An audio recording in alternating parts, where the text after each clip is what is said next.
Hey, hello everyone. Good afternoon, good evening, good morning, depending on which part of the world you are.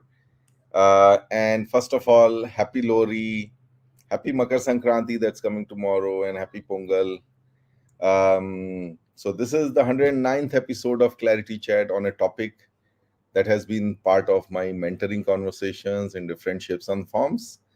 And of course, it includes all my learnings and my experiences.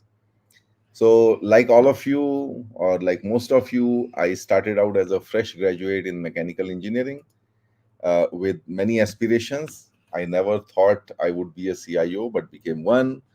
I never thought I would be an advisor and a live chat show host, but I became one. I used to hate networking, but people tell me that I do well in that area. So, how did it all happen? So, I shared the life learnings with Naveen Samla on the guiding voice in the context of my journey, which is how do you differentiate yourself, right? And of course, post this session, my team will share the podcast link with you as well. Slightly different, and this is the live chat version of the podcast. The themes are the same, but the discussion is going to be an interactive one, especially your questions. Okay. So, but before I go on, let me ask you to share with me what do you think is personal effectiveness?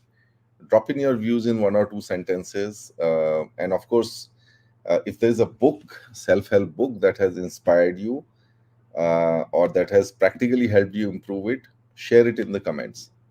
Now, as far as I'm concerned, I loved Seven Habits of Highly Effective People, and I recommend it to people who are trying to step up their game and who are struggling with the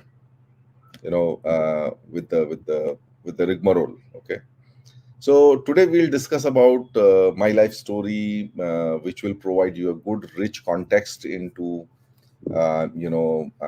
what is going to follow.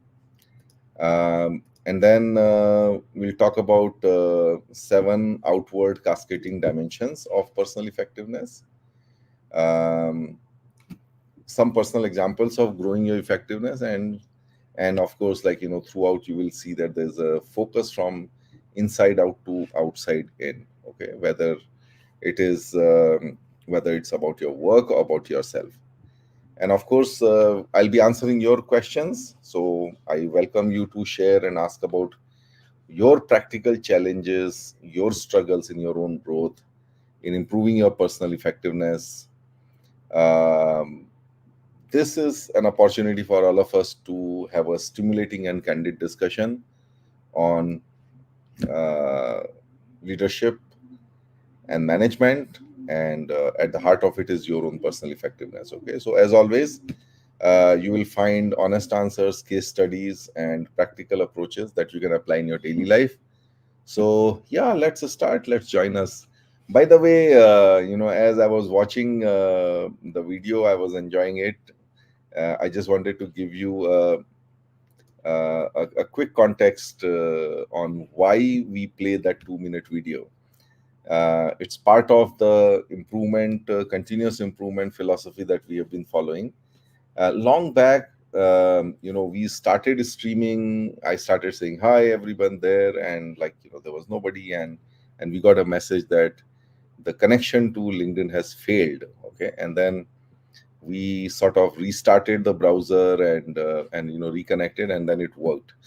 And to avoid those kind of surprises, we run a video, 2 minute video, which gives us sufficient time to see everything streaming well and all that. Of course, for you, it might be repetition, so just ignore it. It's part of our testing process, a quality process. Okay. Okay. So before I go forward, let me acknowledge all my audience. I see only one comment here right now from Sumit. But I know we have CXOs, founders, IT managers, and seasoned technology professionals in our audience. All of us know that technology is necessary but not sufficient to drive business performance. The guests on Clarity Chat have built the bridge between necessary and sufficient, and Clarity Chat is your bridge in building that bridge for yourself on how to not just implement technologies but also drive results and effectiveness through that. And it's all experiences, no gyan. And thank you all for joining us for the last 108 episodes and encouraging us with your interactions and questions. um, before I go ahead, may I ask our audience, all of you, to share your name and where you're joining from in the comment box of LinkedIn or YouTube. It just makes me feel a little less lonely, because if you see, practically, I'm sitting in front of a screen talking to the camera, assuming that a lot of you are there, and sharing my experiences. So the moment your comments flow in, I feel, oh, I'm not alone. Okay, so please send your name and where you're joining from in the comment. Okay, so let's begin the session with my own life story. I don't think we have done that in any Clarity chat before, so let me do that now. I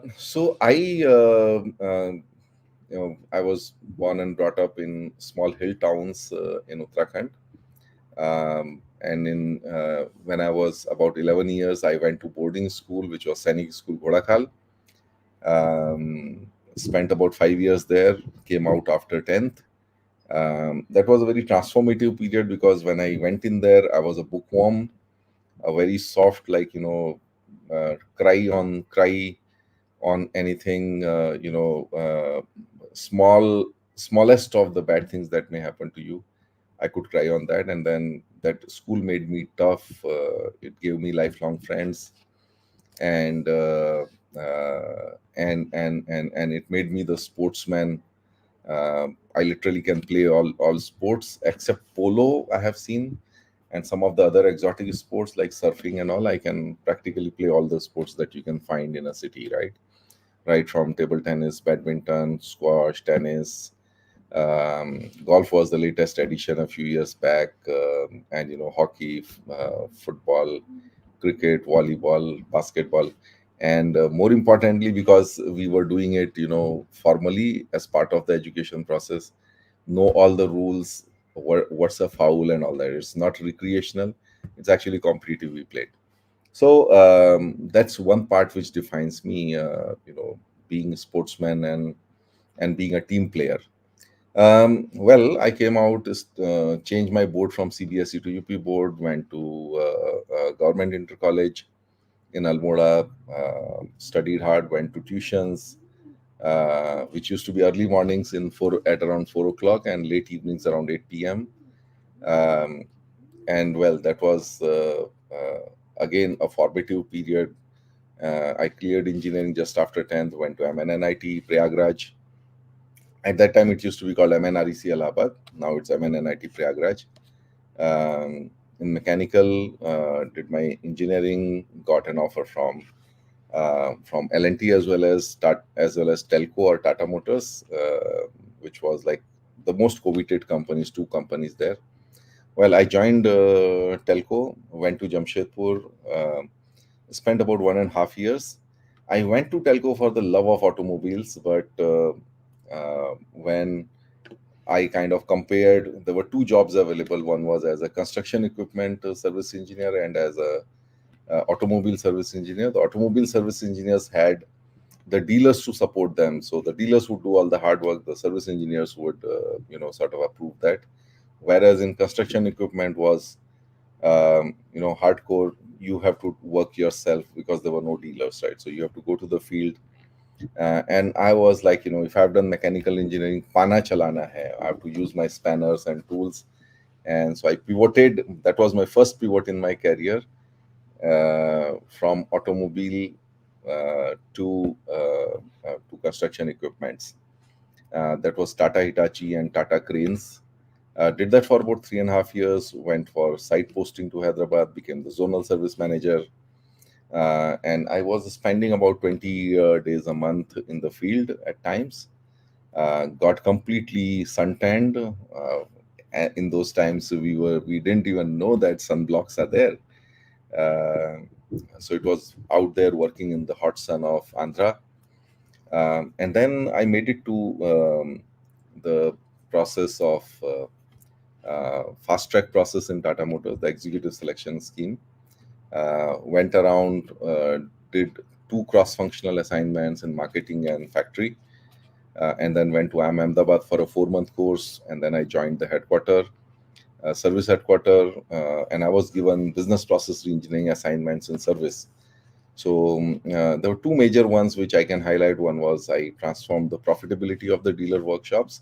It was actually a lot of hands-on work and being with the dealers, understanding the context, and then designing the whole thing into a framework that was replicable, reproducible, etc. And then handed over that program.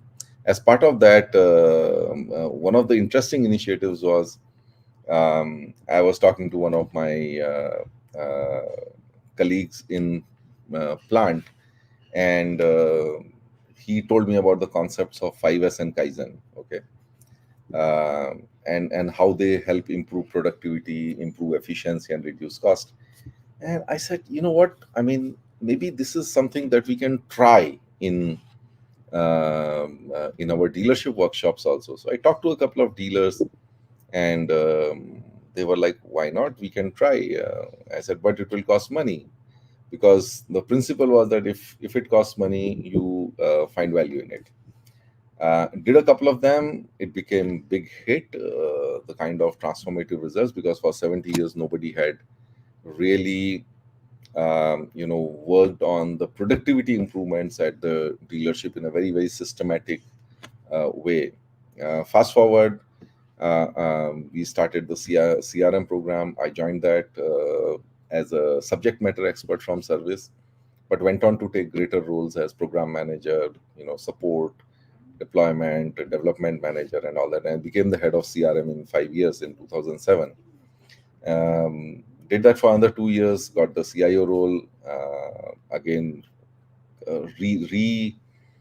sort of applied all the principles of managing technology and improving the business effectiveness using technology that we had done in CRM into the rest of the technology. Transform the technology, transform the operating model, modernized technology, went to cloud, set up a complete mobile architecture. And that's when GE called in 2017 after 8 years as a CIO. And I mean, the charm was of global exposure, um, because GE is a global company. It's almost, I think, 100+ billion-dollar company, and that charm, as well as the two major factors which played on my mind when I joined GE. One was that I was coming from a 23-year-old career in Tata, and integrity and doing the right things was so ingrained in me, um, and that's what sets GE also apart at the global stage, and that was one. And the second one was the global opportunities. Well, didn't work out. GE was undergoing a metamorphosis, a transformation, and now we can see the results of that. It's a lean, mean, and doing pretty well. But at that time, I was caught in the process when it was undergoing the transformation. So 3 years on, I decided to come out, but we did quite a bit of work before that. Set up the IT for their largest overseas joint venture with Indian Railways, for G Transportation, a $2.6 billion program, which had one plant and two service stations to be set up, and the entire IT had to be done grounds up. And that's when I decided that, okay, let me try something else. I had some CIO offers, but then I was like, no, I don't want to do the CIO role again. Let me try my hand at advisory consulting, and did that. Part of that, built a LinkedIn presence, and people kept asking me for experiments, and I kept doing them, and this is where we are.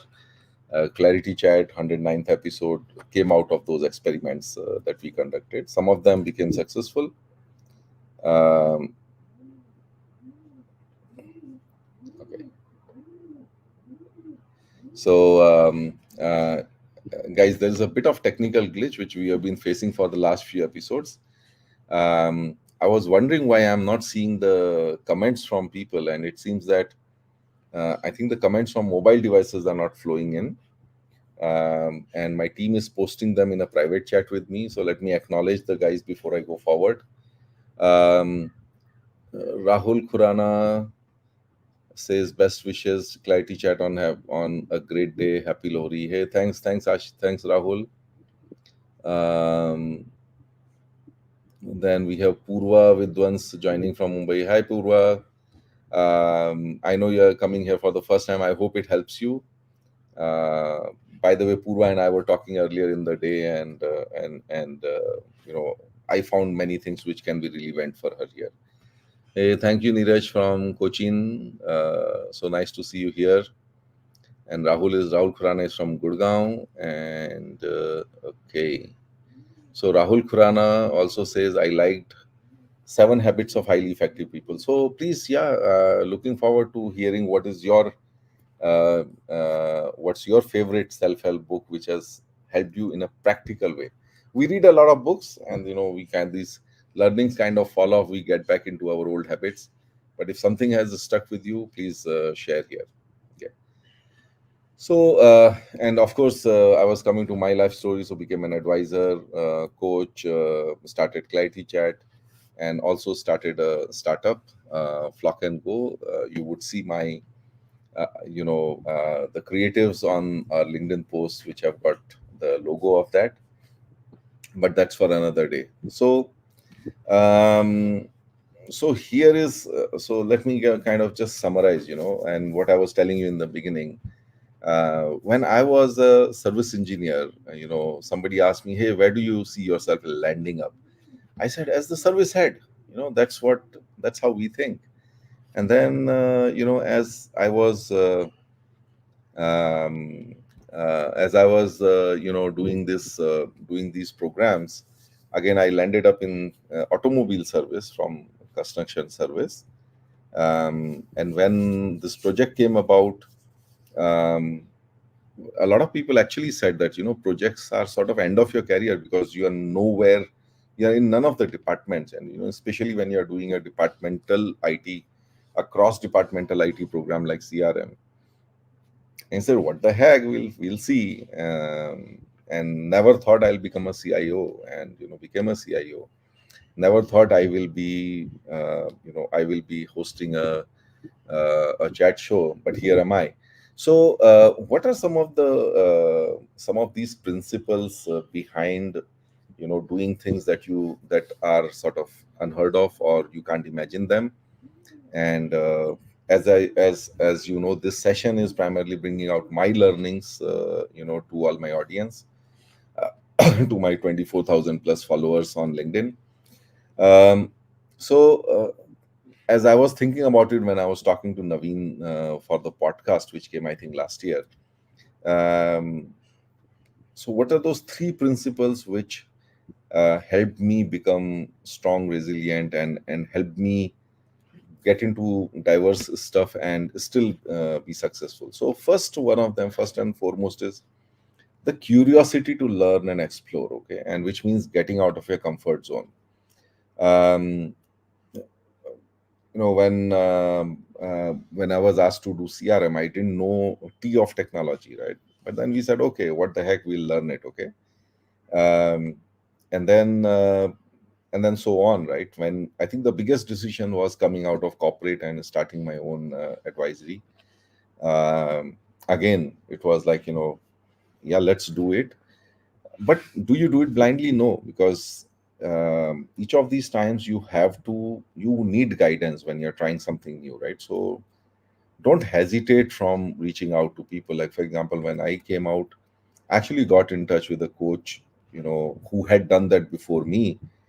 He had ended a corporate career early, and had a successful practice himself. So, and that's how I learned new things. So, and then sometimes it means spending money. So you want to take any kind of what do you call, certifications that needs money.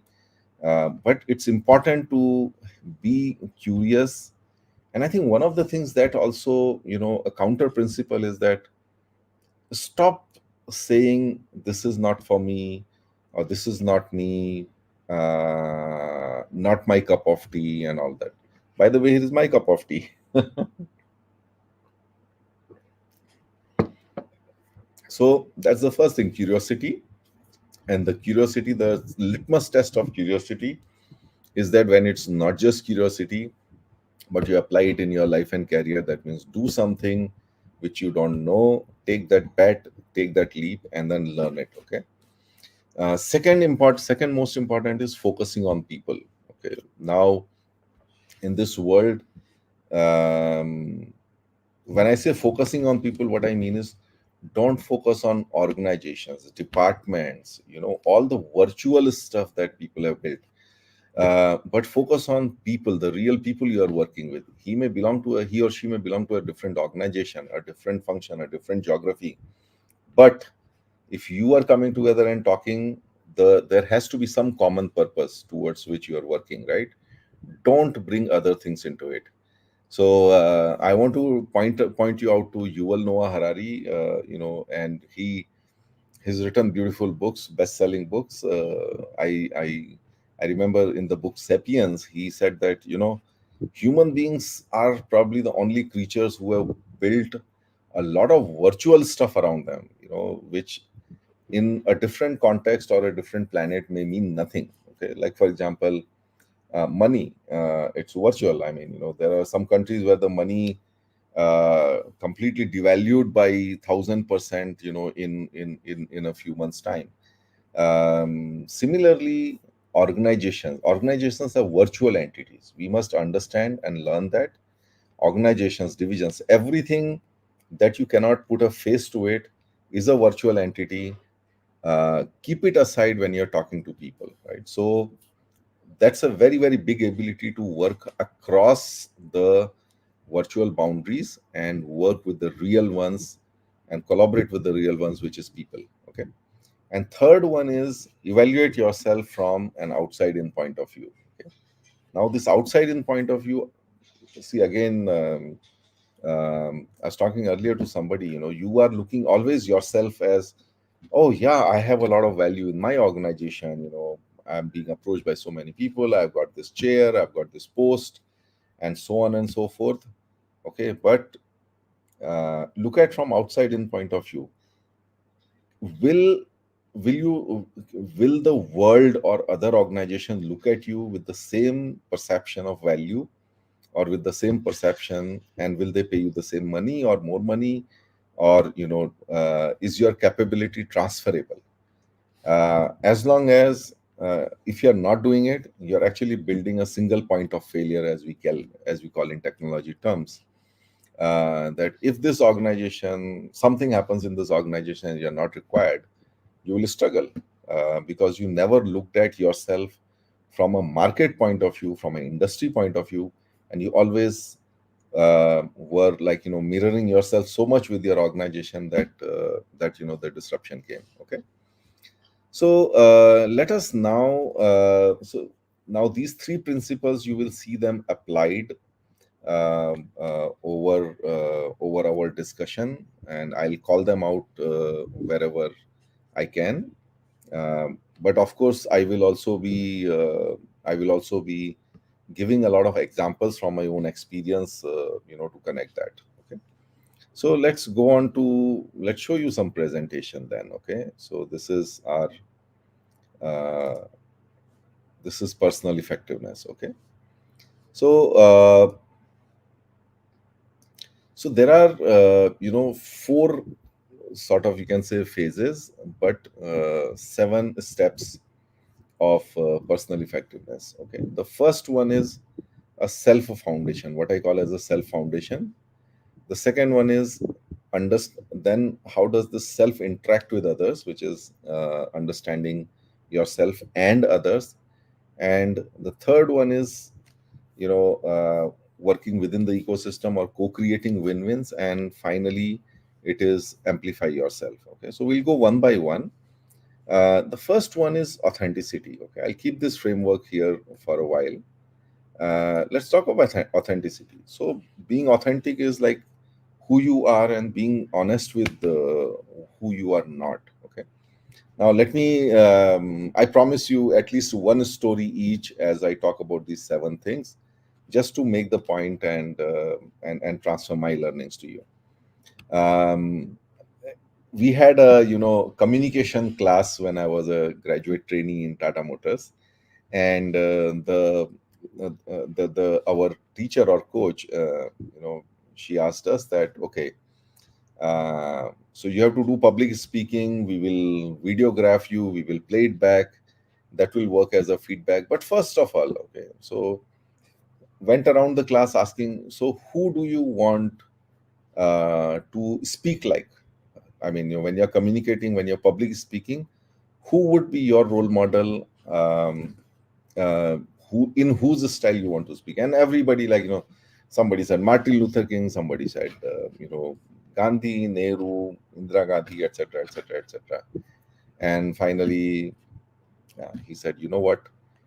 None of these is the right answers. The right answer is your own style, and that has stuck to me so far. That don't try to emulate others. See, there's a difference between learning from others and emulating others, right? And if there are any youngsters here, I would say, no, you don't need to try to emulate anyone, including me. You just need to be yourself, but learn from everyone. Learn, from somebody else's speaking style. You can learn the crispness, the voice modulation, and the hand gestures, but don't try to act like them. Okay, so that's what is authenticity. um, uh, One area where I always find authenticity missing is resumes. Okay, so I do interview a lot of people. I look at their resume and I just pick out a small thing, let's say a certification, okay, and say, okay, tell me more about it. What does it contain? Nowadays, it's so easy. Even if I don't understand the name of a certification, I can Google and I can, like, ask some basic questions on that. And believe me, uh, and it was hard for me to believe initially, but now I kind of have resigned to the fact that it happens that people don't even have the basics of the certifications they write on their resume. Almost every IT professional I have seen writes that they are trained in ITIL V3. I ask them how many processes, and they struggle with the number of processes. I said, no problem. Okay, tell me 10 processes of ITIL, and I find them struggling. Now, this is not authentic. My principle has been that whatever you write in your resume, every single word or every single sentence of it, you should be able to tell a story about it. You should be able to defend it, right? And you should know at least something. Well, sometimes you write something which will work, but at least go back, Google, find out. कुछ तो authentic रहना चाहिए. There should be something authentic about, like, connecting what you're talking versus what you put in the resume. Okay. Of course, in the social media world, authenticity has taken a hit, but this is something I always keep reinforcing with my team, that whatever we do on LinkedIn, it has to be authentic. It has to come resonate with my personal experience.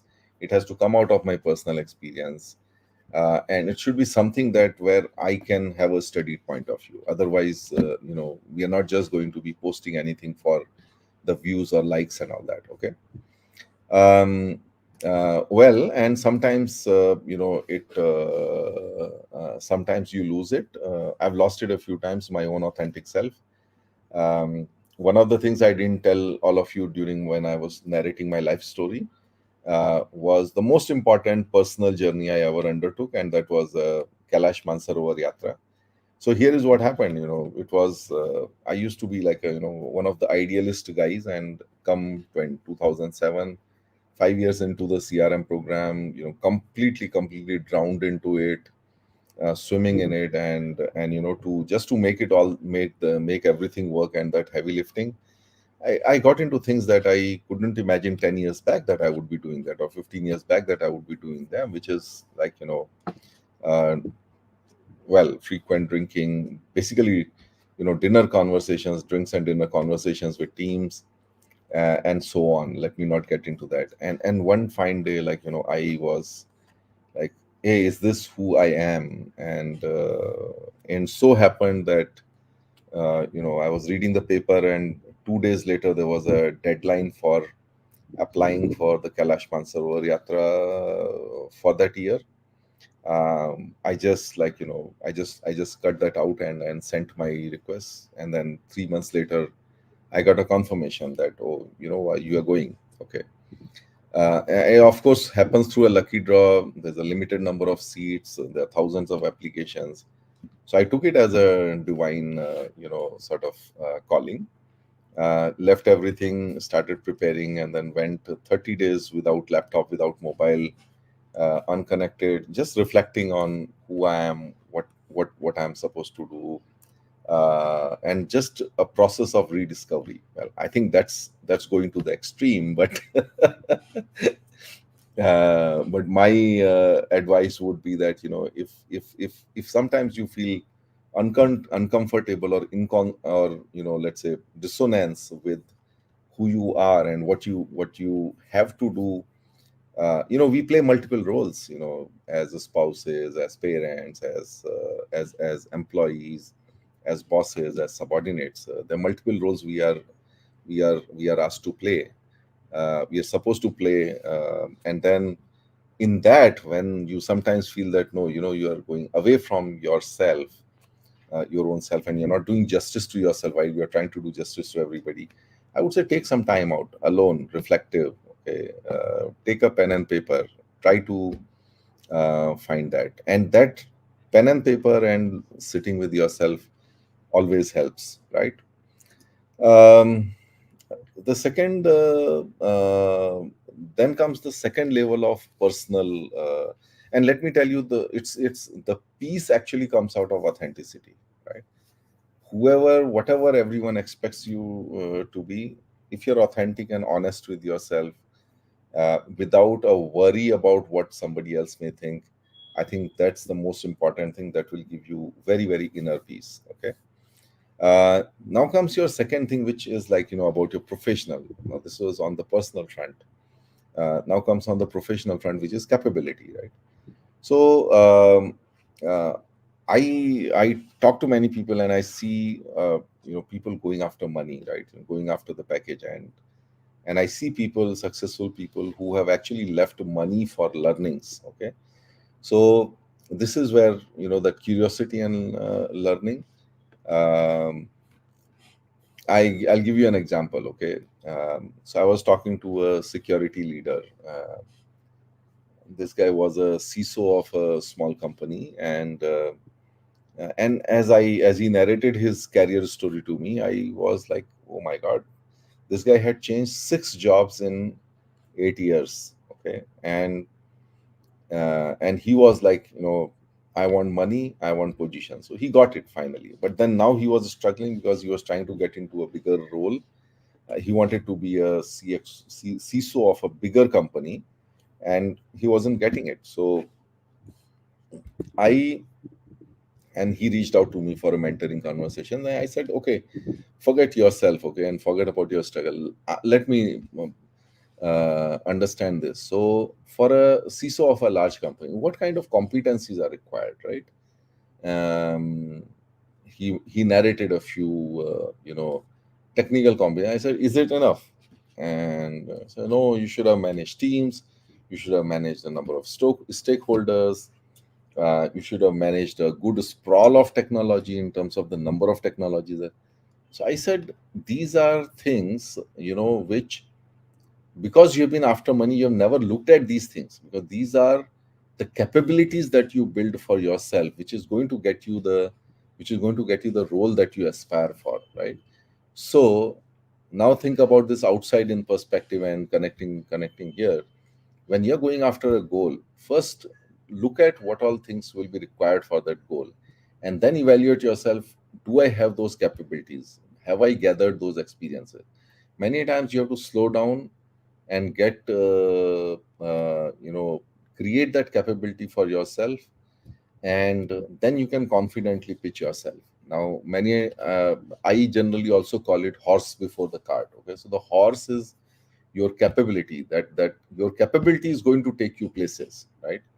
I think it's written in our ancient texts, and I think Chanakya has said, he said the the biggest money with which you can travel and not be worried about being robbed, okay, is knowledge. And in the modern context is I would call it knowledge plus plus, which is capability, right? The capability you build for yourself. That capability will give you the confidence, not your role, not your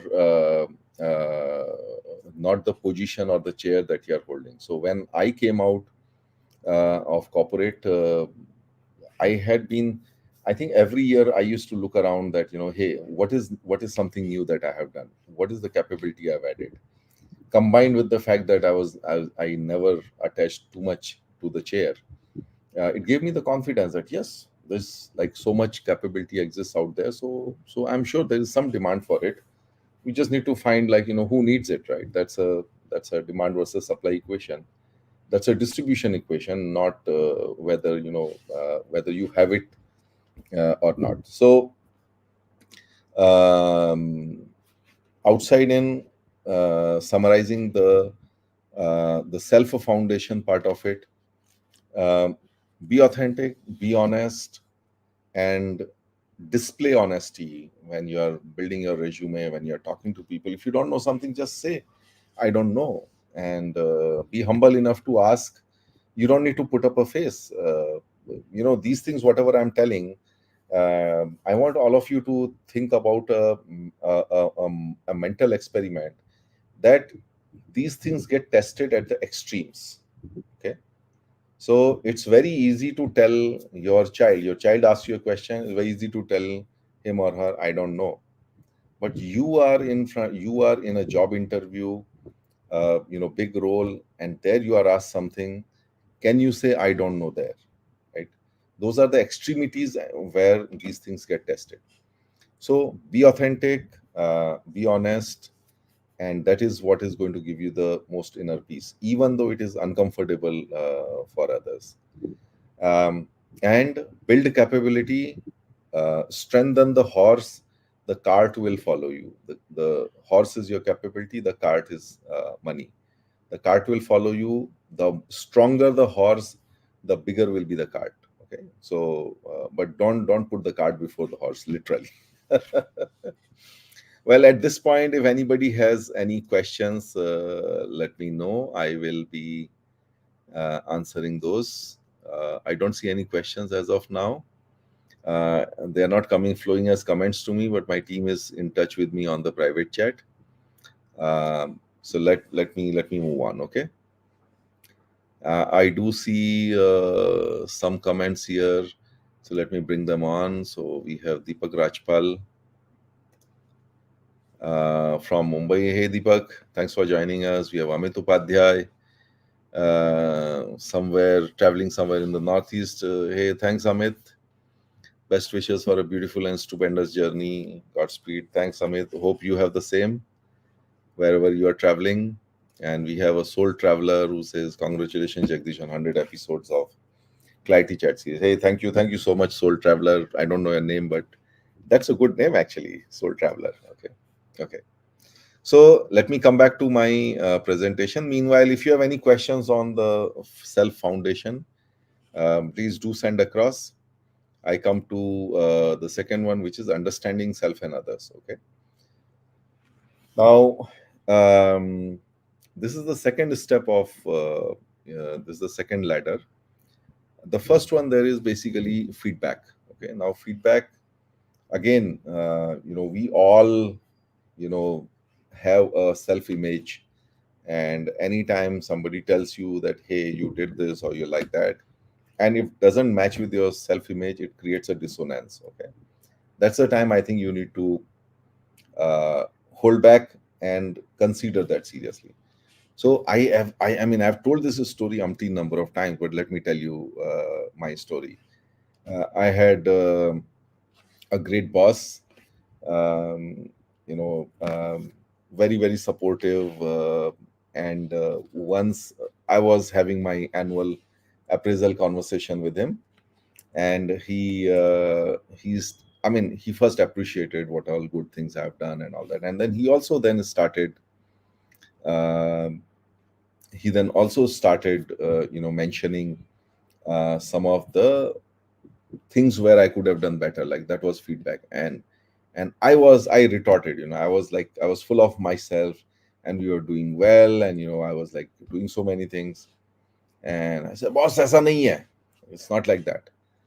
And he said, "Okay, calm down, sit down, sit down." Okay. And he gave me a chikki. I still remember. He gave me a chakli, and he said, "Jagdish, tell me something. Uh, when somebody gives you a gift, what do you do?" I said, "I accept it." I said, "Let's say you don't like the gift. What do you do then?" And I said, "Yeah, I still accept it. Maybe I may not use it. Okay, or I may put it somewhere on the, somewhere deep inside my almirah." So he said, "You know what? Feedbacks are like gifts. Okay, just take it, chup chap, silently, and later on you decide whether you want to use it or not." And I think that's that's the day and today that, I can tell you, it has been very momentous in me, uh, being not only being receptive to feedback but even being active in asking for feedback. So I run a process with my subordinates, which is a reverse feedback process. So I give them feedback, and I tell them, give me feedback, and they'll give all good feedback, and I'll say no, but I want some negative feedback. Otherwise, you're not leaving the room or not leaving the meeting, and then they are forced to then tell me something, which I can ponder over. I can improve. I may or may not improve, because we are all bound by our habits and our tendencies. But at least it makes you aware that this is something that you can work on. So point is, give it and receive it, and be open to it. Treat feedback like gift. I think the next thing is empathy, right? So this is about how we interact with others. Okay, so feedback and empathy. Empathy is getting into their shoes. Okay, so they say solve the problem, not the person. Okay, many a times we end up solving the person and not solving the problem. Okay, now connect this with that we work with people.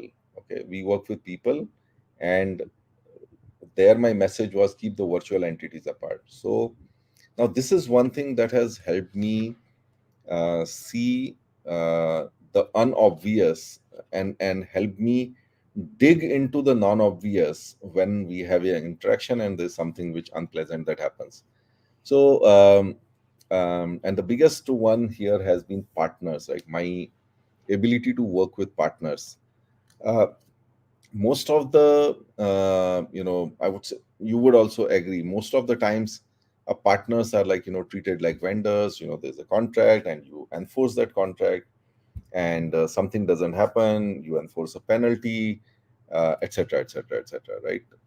My approach with partners always has been that, okay, you know what, there is a person I'm dealing with. Okay, this person is not perfect. This person, the way I'm bound by my organization's rules and contracts, this person is also bound by the same. So he said, okay, keep all of that aside. Let's sit together, and how can I help you? How can I solve your problem?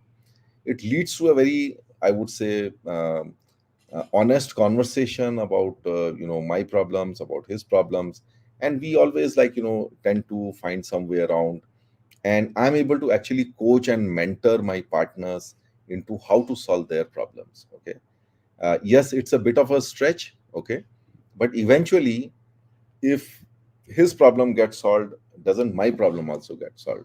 So I wouldn't advise going to some unrelated person out there and try to solve his problem. Please don't do that. But whoever is trying to solve your problem, that means there is a common objective there, either it's a partner or a vendor or a customer. Let's understand each other as people.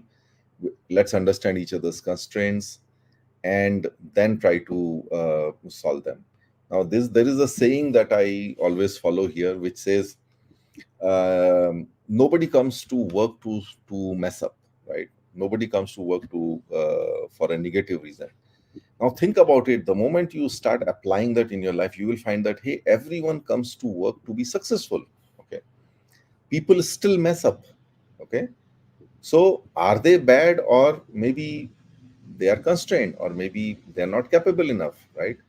So you start then solving the problem and not the person, because the person in itself, in himself or herself, has the right intentions. Okay, but the job is not done. So you go to the reasons and try to solve those, and that's the biggest, message in empathy. That nobody comes to office to screw up, right? Or nobody does anything to screw up. You have a fight with your spouse. I mean, it is not that your spouse is trying to hurt you. Your kids make a mistake. It's not that your kids are trying to mess up. It's just that, like, it happened, and then try to solve it. Okay, so that's the second part: understanding self and others. Feedbacks, start giving it, be open to receiving it, ponder over it. You don't like it, spit it out, but at least receive it and don't return it. Okay, and then second is empathy. Nobody comes to work to screw up. Nobody is doing anything to screw up. They're all well-intentioned people. So let's go deeper into, why did they do that? Get into their shoes and try to solve things from their point of view. Okay. At this point, I have one question from Amit Upadhyay, which is what steps do you follow?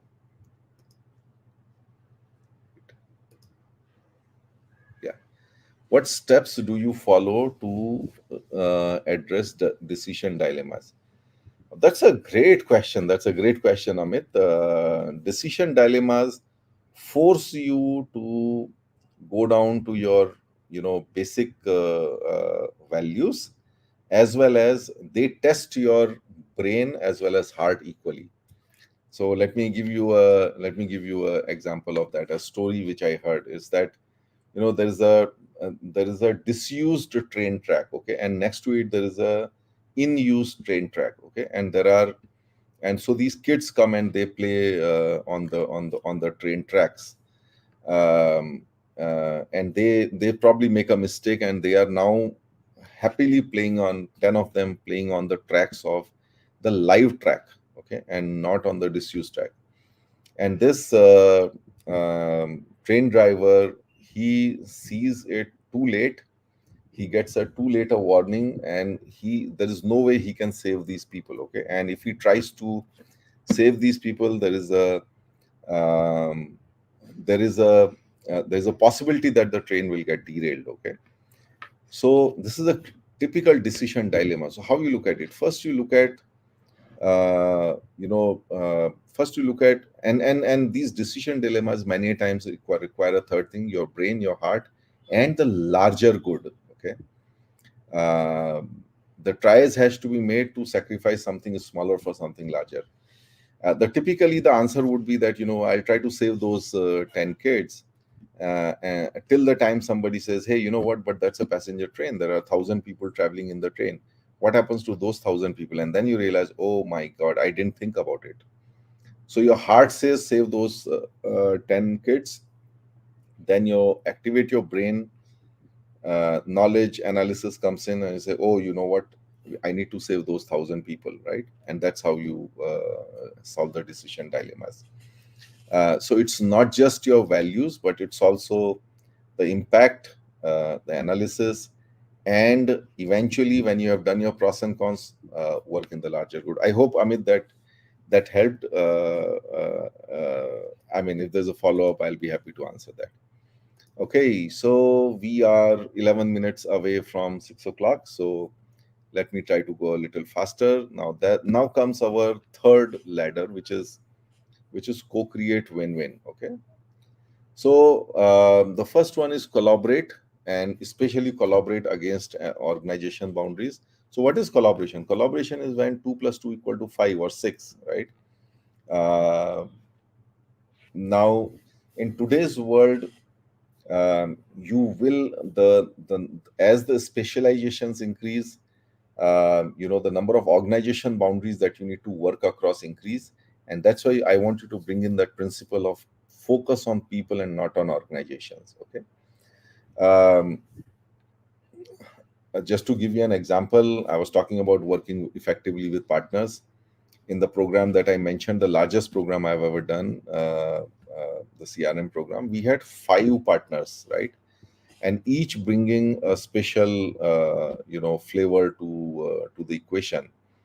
And just by following the principles of collaboration and people first, we were able to execute such a large, initiative, which went for multiple years, at least 5 to 7 years it ran. Okay, and so collaboration has to be a big element of your personal effectiveness. That I will work across people, across I will work with people across organization boundaries. I try to minimize the virtual boundaries, and I try to increase the physical connection. Okay. The next is the leverage. Okay, which is again, how do you maximize leverage? How What is leverage? Now, an X amount of force is able to lift a 3x amount of weight. That's leverage, right? So um, this means that you're always looking for impact, right? And many a times I've seen people that, no, I want to do everything myself. Okay, but then many a times you have to use other people to get the maximum effectiveness. So this is to take yourself out of the equation, but then bring in the results focus. Okay, I'll give you a typical example, which I haven't heard from many other people, but this is using your boss's leverage. Okay, or your boss's leverage. So um, here we were. Okay, so in typically what I used to do was, I always would say that, okay, if a problem comes to me and I find that, okay, hey, I have to spend a lot of time in solving that problem, which is about talking to a few people or like getting something across, etc., etc. I would always evaluate whether my boss can do it in a much more efficient manner than me, especially, let's say, when it is talking to another leader, right? And if I find that, oh yeah, this makes sense, I would actually reach out to him with a request saying that, sir, this is the problem, this is what I can do, but if you can help me here, we can be more efficient. And my bosses always helped, right? So I have actually gone to my bosses with tasks for them, just to apply the principle of leverage. Sometimes you definitely need that leverage, without which you cannot work. So here was another program, again a cross organizational program. I went to my boss, and we both of us decided, oh yeah, this is best to do it. But then I realized that, what I mean, it will still get easier if we have the next level's approval. So both of us went to the next level, all blessed and everything. And then we realized that, what, I think our challenges will get minimized much further if we have further upwards approval. I wish I could take names and roles and all. That would make it more interesting and connectable. But let's satisfy ourselves with that. So we went right up to the top and got the blessings for that program. Of course, we had to do some hard work, create some notes and all of that, but we were able to execute the program just because we did not leave any avenues for getting the leverage that we required, right? Um, so um, and this also works externally. That means, when you are looking around, many a times, what you are able to do, your partner can do it better, somebody else can do it better. Always be ready to reach out to anybody within or outside the organization if you feel that they can do it better, right? And towards that, we need a little bit less of ego, that, what will people say that I took help, or like, I could have done it myself, etc., etc. No, it's all about the results. Whoever can get you the results better and faster, go and collaborate with them. So coming to co-create win-win. Co-create win-win is leverage, collaboration and leverage. Collaborate across organizations, collaborate with people in the center. And leverage is, whoever gets the results fastest with me, I go and request them, I go and work with them, right? I don't bring any egos, any organizational constraints there.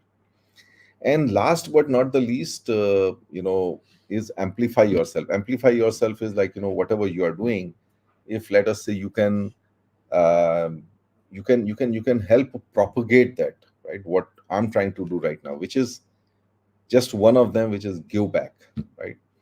Give back is whatever you have learned, authenticity, capability, working with other people, feedback, empathy, etc. And I don't limit the list to these six or seven.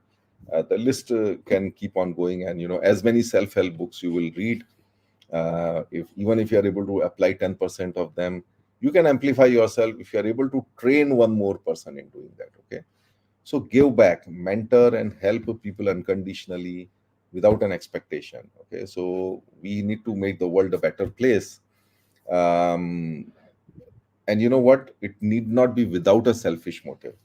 So a selfish motive, when you are working as a manager or a leader and you are helping others develop their capability, right? They can lift a bigger weight, and that increases your own effectiveness when you mentor people. So I just just as a matter of some data collection, I was looking around for all my mentees who are in CXO roles now, and I could actually count 15 plus of them. And all of these 15 people, I look back and I realized that, why did I work with them? Because I saw some potential in them, which, if unleashed, okay, would basically take the organization further, which will help me, reduce my own burden. And each of these people have actually done some heavy lifting. I have given them the opportunities, the what I call as the big, hairy, audacious goals, BHAG, BHAGs, and I have mentored them. I have helped them, in being able to, in increasing their own ability and capability to meet those demands of the roles. And in the process, it is always a win-win. So when I say give back, amplify yourself, give back, it has an immense impact on your own effectiveness, because when you're doing this, these guys are working for you, they are more effective, they are more capable, they are more collaborative, etc., etc., and it increases your own effectiveness. Okay, so we are at 5:58. 2 more minutes. I don't see any more questions. Okay, let me see. No more questions. Okay, so let's look at, let's try to wrap it up now. There's some things which are not here as part of this particular presentation, which additionally, which I want to mention, which are not part of your effectiveness, but they are sort of the toppings on your ice cream. Okay, so um, one important thing is to enjoy the journey. So see, our achievements, I mean our work, achievements, wins, contract wins, yeah, win, that win, they are transient. They generally, they fade away, they become like, part and parcel. They're like your deliverables, they're part of your duty. But what makes memory, what makes it all worth it is the memories. Okay, and those memories don't really come when you're pushing each other and trying to deliver something on time. They come when you celebrate afterwards. So I've always believed in celebration. Many times you can formalize it for yourself. Like for example, when I was the division head, when I was the CIU, I started a process called Outdo. This was an annual gathering of all our technology teams, and we used to call it connect, communicate, and calibrate. So connect with each other. We are coming from various different plants and offices, so everyone connects together, and then we communicate what is our vision, not only what's our vision, but also what our wins have been, and then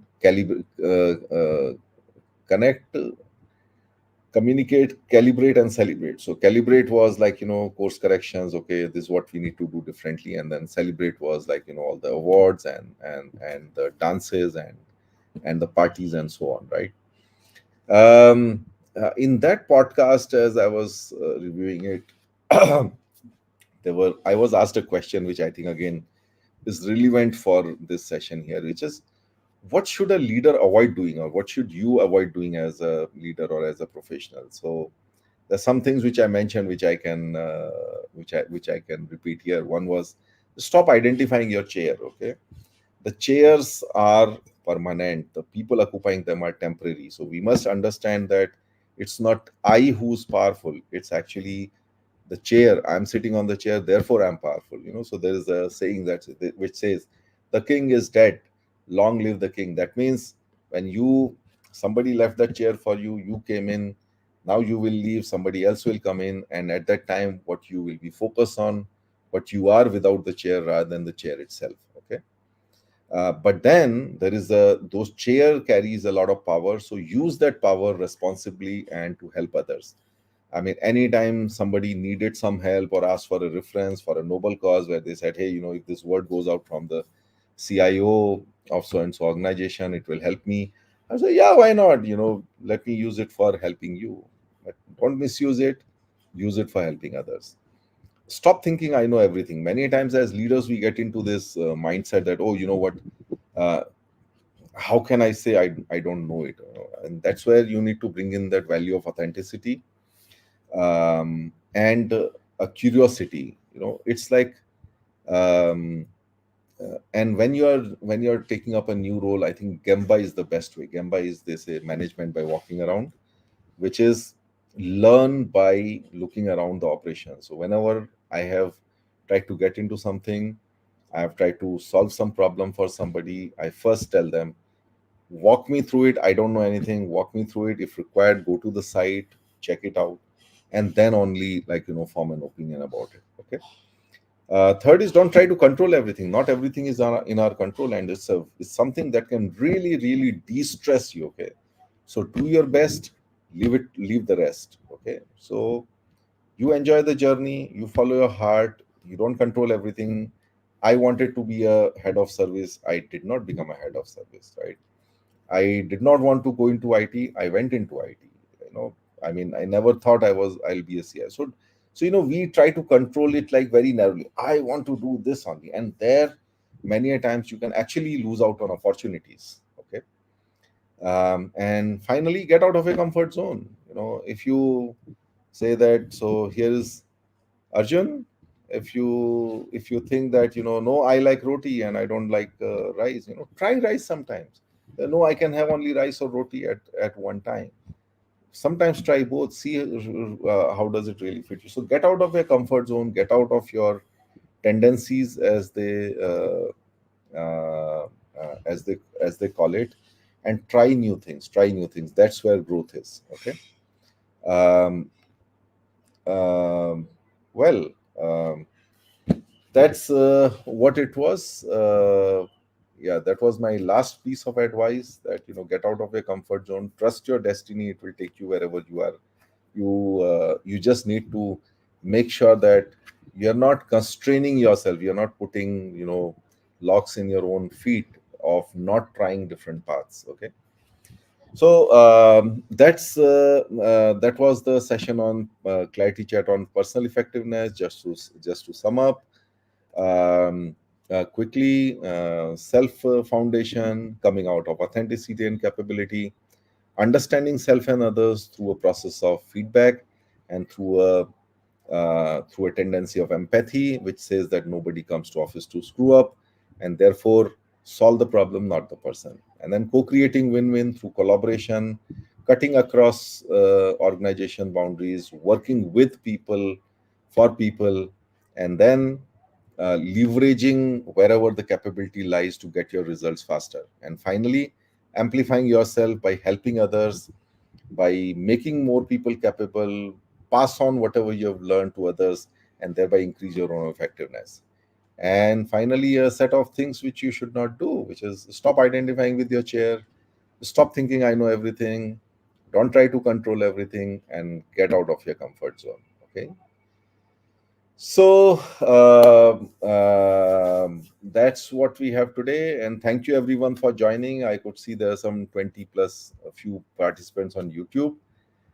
Thank you for joining. I hope you enjoyed it. Please keep your comments and reflections coming in. Do send the names of books you found useful, and I look forward to meeting you in the next Clarity Chat in the 2 weeks' time. For now, uh, enjoy your evening cup of tea like I'm doing now. Enjoy your rest of the weekend. And before I leave, uh, thanks to all the audience who are going to be, who are watching the recording and who are not here. Thank you, all of you, and thank you, all my live audience. Bye bye. Have a good weekend.